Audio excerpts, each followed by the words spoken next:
ಭಾಷಾ ನೀತಿ ವಿಭಾಷಾ ನೀತಿ ಹಿಂದಿ ತೆಗೆದಿದ್ದಾರೆ. ನೀವು ಮಾರ್ಕ್ಸ್ ತೆಗಿಲೇಬೇಕು. ಅದನ್ನು ಎಷ್ಟು ಮಾರ್ಕ್ಸ್ ಪಾಸು ಫೇಲು ರಿಸಲ್ಟ್ ಕಡಿಮೆ ಎಲ್ಲ ತೀರ್ಮಾನವನ್ನು ತಗೊಂಡಿದ್ದಾರೆ. ದೇಶದಲ್ಲಿ ಮಾತೃಭಾಷೆ ಬಹಳ ಮುಖ್ಯ. ಜೊತೆಗೆ ಅವರ ಆಯ್ಕೆಗೆ 2 ಲ್ಯಾಂಗ್ವೇಜನ್ನು ಕೊಟ್ಟಿದ್ದಾರೆ. ಸೆಕೆಂಡ್ ಲ್ಯಾಂಗ್ವೇಜ್ ಯಾವ್ದು ತಗೋಬೇಕು ಅದು ಪೋಷಕರಿಗೆ ಸಂಬಂಧಪಟ್ಟಂಥ ವಿಚಾರ. ಸೊ 3 ಲ್ಯಾಂಗ್ವೇಜ್ ಕಲಿಬೇಕು ಅಂತ ಅಂದರೆ ಅದು ಅವರ ವೈಯಕ್ತಿಕ ಅಭಿಲಾಷೆ. ಅದನ್ನು ಪೋಷಕರು ತೀರ್ಮಾನ ಮಾಡ್ತಾರೆ ಹೊರತು ಬೇರೆಯವರು ತೀರ್ಮಾನ ಮಾಡೋದಲ್ಲ. ಇವತ್ತು ಸರ್ಕಾರಿ ಶಾಲೆಗಳಲ್ಲಿ ಗುಣಮಟ್ಟದ ಶಿಕ್ಷಣದ ಅವಶ್ಯಕತೆ ಇದೆ. ಮಕ್ಕಳಿಗೆ 3 ಭಾಷೆಗಳ ಮೇಲೆ ನಾವು ಒತ್ತಡವನ್ನು ಹಾಕಿದಾಗ ಅವರ ಕಲಿಕೆ ಗ್ರಹಿಕೆ ಕಡಿಮೆ ಆಗ್ತದೆ. ಸೊ ಆ ಒಂದು ದೃಷ್ಟಿಯಿಂದ ಇವತ್ತೇನು ಸಚಿವರು ತೀರ್ಮಾನ ತಗೊಂಡಿದ್ದಾರೆ, ಸೊ ಒಳ್ಳೆಯ ತೀರ್ಮಾನ. ಬಹುಶಃ ನಮ್ಮ ಭಾಷೆಯನ್ನು ಉಳಿಸ್ಕೊಳ್ಳಿಕ್ಕೆ ಇಂಗ್ಲೀಷಾರು ಕಲೀರಿ, ಕನ್ನಡನಾರು ಕಲೀರಿ, ಹಿಂದಿನಾರು ಕಲೀರಿ, ಬೇರೆ ಯಾವುದೇ ಲ್ಯಾಂಗ್ವೇಜ್ ಕಲೀರಿ, 2 ಲ್ಯಾಂಗ್ವೇಜನ್ನು ಕಡ್ಡಾಯವಾಗಿ ಕಲೀರಿ ಅಂತಕ್ಕಂಥದ್ದು ಮಾಡಿರೋಂಥದ್ದು ಒಳ್ಳೆಯದು ಅಂತ ನಾನು. ಬಿಜೆಪಿ ನಾಯಕರು ವಿರೋಧ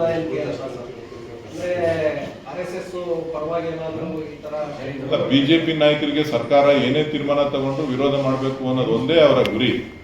ಅವರ ಕೇಂದ್ರ ನಾಯಕರನ್ನ ಮೆಚ್ಚಿಸಬೇಕು ಅಂತ ಅಂದರೆ ಅವರು ಹಿಂದಿ ಪರವಾಗಿರ್ಬೇಕು. ಕೇಂದ್ರದ ನಾಯಕರನ್ನ ಒಪ್ಪಿಸ್ಲಿಕ್ಕೆ, ಅವರ ಮನವೊಲಿಸ್ಕೊಳ್ಳಿಕ್ಕೆ ನಾವು ಹಿಂದಿ ಪರ ಹೋರಾಟ ಮಾಡ್ತಾ ಇದ್ದೀವಿ ಅಂತಕ್ಕಂಥದ್ದನ್ನು ತೋರಿಸ್ಕೋಬೇಕು. ಸೊ ಬಹುಶಃ ಅವರು ಯಾರು ಕೇಂದ್ರದ ನಾಯಕರಿಗೆ ಮನವರಿಕೆ ಮಾಡಿಕೊಡ್ಬೇಕಾಗಿರ್ತಕ್ಕಂಥದ್ದು, ಕನ್ನಡವನ್ನು ಕೂಡ ಎಲ್ಲ ರಾಜ್ಯಗಳಲ್ಲೂ ಅಳವಡಿಸ್ಕೊಳ್ಳಿಕ್ಕೆ ನೀವು ಒತ್ತಾಯ ಮಾಡಿದ್ರೆ ಆಗ ಅದು ಸರಿ ಅನಿಸುತ್ತೆ. ರಾಜಕೀಯ ನಿರ್ಧಾರ ಅಥವಾ ಶೈಕ್ಷಣಿಕವಾದ ನಿರ್ಧಾರ ಗೊಂದಲಗಳಿದೆ. ಯಾಕಂದ್ರೆ ತ್ರಿಭಾಷಾ ಸೂತ್ರ ಜಾರಿಗೊಂಡಿದ್ದೆ ಕಾಂಗ್ರೆಸ್ ಅವರು. ಅವತ್ತಿನ ಪರಿಸ್ಥಿತಿ ಯಾಕೆ ಸೃಷ್ಟಿಯಾಯಿತು ನೋಡಿ, ಅವತ್ತಿನ ಪರಿಸ್ಥಿತಿಗಳು ಒಂಥರ, ಇವತ್ತಿನ ಪರಿಸ್ಥಿತಿ ಒಂಥರ ಇದೆ. ಇವತ್ತು ಗುಣಮಟ್ಟದ ಶಿಕ್ಷಣದ ಅವಶ್ಯಕತೆ ಇದೆ. ಕಲಿಕೆ 2 ಭಾಷೆಗಳಲ್ಲಿ ಆಗಬೇಕು ಅಂತ ಹೇಳಿದ್ದಾರೆ. ಸೊ 2 ಭಾಷೆಗಳನ್ನು, ಕನ್ನಡವನ್ನು ಪ್ರಧಾನವಾಗಿಟ್ಕೊಂಡು ಉಳಿದಂಥ ಭಾಷೆಯನ್ನು ಆಯ್ಕೆ ಮಾಡಿಕೊಳ್ಳಲಿಕ್ಕೆ ಅವಕಾಶ ಕೊಟ್ಟಿದ್ದಾರೆ. ಅದು ಪೋಷಕರಿಗೆ ಮತ್ತು ವಿದ್ಯಾರ್ಥಿಗಳಿಗೆ ಬಿಟ್ಟಂಥ ವಿಚಾರ. ವರ್ಷ ಪೂರ್ತಿ ಓದಿರ್ತಾರೆ, ಕೊನೆಯ ಮೂಮೆಂಟ್ ಅಲ್ಲಿ ಬಂದಾಗ ನೀವು ದ್ವಿಭಾಷಾ ಅಂತ ಮಾಡಿದ್ರೆ ಗೊಂದಲ ಸೃಷ್ಟಿ ಆಗುತ್ತೆ ಅಂತ ಮಕ್ಕಳಲ್ಲಿ. ಪರೀಕ್ಷೆ ಇದೆಯಲ್ಲ, ಈಗ ಏನಾಗ್ತದೆ ಅಂತಂದ್ರೆ ಬಹುತೇಕರು 3rd ಲ್ಯಾಂಗ್ವೇಜಲ್ಲಿ ಫೇಲ್ ಆಗ್ತಾರೆ. 3rd ಲ್ಯಾಂಗ್ವೇಜಲ್ಲಿ ಫೇಲ್ ಆಗ್ತಾರೆ.